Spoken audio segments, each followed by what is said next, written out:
Bonjour chers amis, je suis très content de vous retrouver pour une nouvelle vidéo.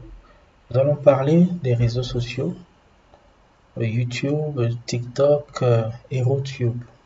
Je vais accentuer ma présentation sur RootTube parce que vous savez déjà comment fonctionne YouTube, je présume, TikTok. Par contre, je n'ai pas l'impression que beaucoup de monde non russe soit habitué à utiliser le réseau social RootTube. Son fonctionnement est pratiquement identique à celui de YouTube, seulement c'est une version russe, une alternative russe du réseau social YouTube. Pourquoi est-ce que je décide aujourd'hui de faire cette présentation sur RootTube? C'est tout simplement parce que j'ai réalisé que le réseau social YouTube censure des vidéos, émet beaucoup de restrictions. Nous n'arrivons par exemple plus à voir des chaînes comme RT France et bien d'autres chaînes censurées qui apparemment feraient, d'après les Occidentaux, la propagande de la politique russe. Bon. Alors, pour cette raison, je me suis beaucoup plus intéressé à RootTube, je l'ai parcouru et je me rends compte que ces fonctionnalités sont tout aussi bonnes, adaptées aux besoins de tout utilisateur. Et ce qu'il y a de fascinant, parce que j'imagine que beaucoup sembleront être bloqués par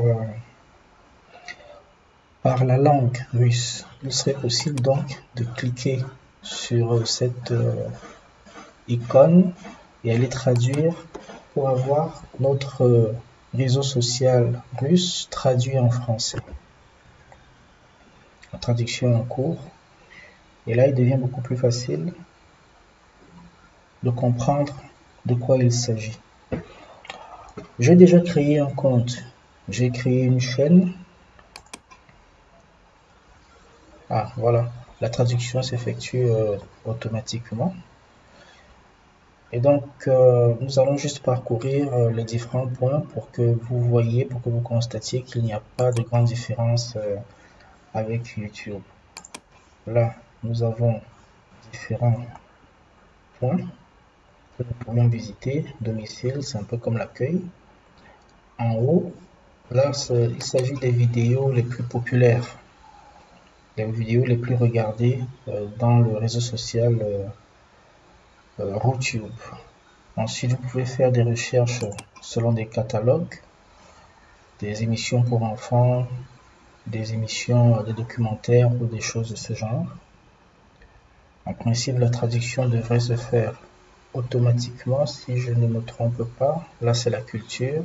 Là, ce sont des entretiens. Là, c'est la nourriture. Ça, c'est pour les enfants. Ici, ce ne sera pas évident.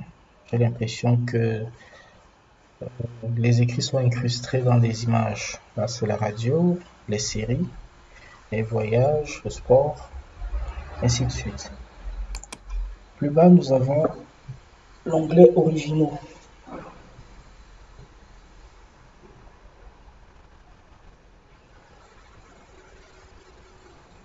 Donc, là, c'est une série de vidéos qui nous sont proposées. Et probablement ici, ce sont les vidéos les plus regardées. Et là, ce sont toutes les vidéos que l'on pourrait retrouver dans RootTube en faisant défiler vers la droite de cette façon. Et là, ce sont les vidéos que nous avons enregistrées pour regarder plus tard. Vous constaterez que bon, il y a déjà un certain nombre de vidéos que j'ai conservées pour les regarder un peu plus tard. Là, c'est l'historique des vidéos déjà regardées. Et là, nous avons quelques chaînes auxquelles je me suis abonné. Nous avons RT Russe. Là, c'est pas RT France. Je n'ai pas encore trouvé RT France. Je n'ai pas l'impression qu'ils se soient inscrits dans RootTube. J'espère qu'ils le feront assez rapidement. nous avons Russia 24 et ainsi de suite. Et là, par exemple, c'est une chaîne qui me plaît particulièrement. Les débats y sont, les analyses y sont assez pointues, ainsi de suite. Bon. Pour ceux qui seraient intéressés par la création d'une chaîne, c'est exactement la même chose, le même procédé que ce qui se fait sur YouTube. Il n'y a pas de grande différence. La liste des lectures à propos des chaînes, etc. Ensuite, nous avons également le studio, YouTube Studio, où on pourrait aller